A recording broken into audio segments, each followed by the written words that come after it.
It was when I was in Argentina, outside of Buenos Aires. I was spending a lot of time outside the city because I was learning actually to play polo, of all things. And when I was out there, I saw many children on the streets with no shoes. And I asked some questions about that.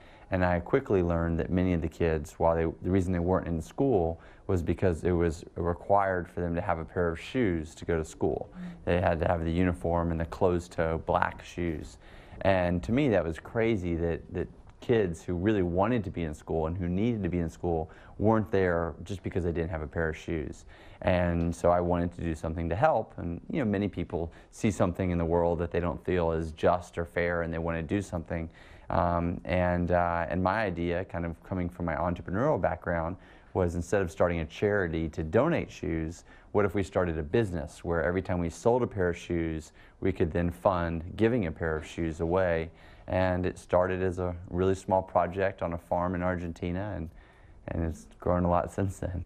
Is TOMS a business or is it a charity? TOMS is absolutely a business, and that's one of the things that I'm most proud of.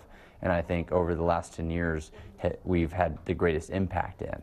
When I started TOMS, I very purposely did not want to be a charity, because as a charity, my fear was I would be dependent on people's donations. And so maybe we get donations from a wonderful group of people this year, and then we give the shoes to the kids that need them for school, and then we get donations again. But what happens if those donations stop? What am I going to tell these kids? And so I felt like I had more control over the giving if it was actually built into a sustainable business. In an interview that you gave back in 2013, you said that you wanted to roll out the one-for-one tie-in philosophy to 5 other different product areas. Are we at 5 products yet? No, I think we're at 4, and maybe we'll stop at 4 and pause and breathe for a little bit, because it's been a lot of work to go from just being a footwear company to truly a one-for-one company, and introducing things like eyewear to help cataract surgeries, bags to help give safe birth to women, coffee to help clean water projects. So we have 4 businesses that we're in right now, and really right now, I would say for the next couple years, we're going to focus on those 4. Now tell me a little bit more about how you began all of this, because you didn't follow a typically orthodox path into business. You didn't go to college, I don't think. You didn't go to business school.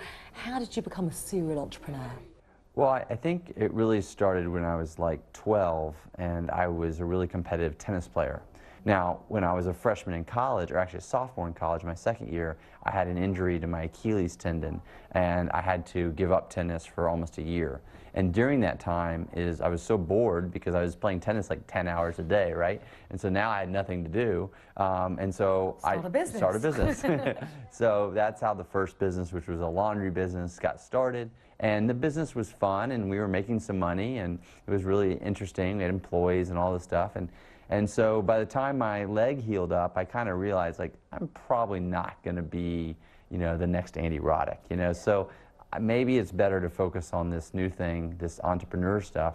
And, and that's kind of what I've been doing ever since.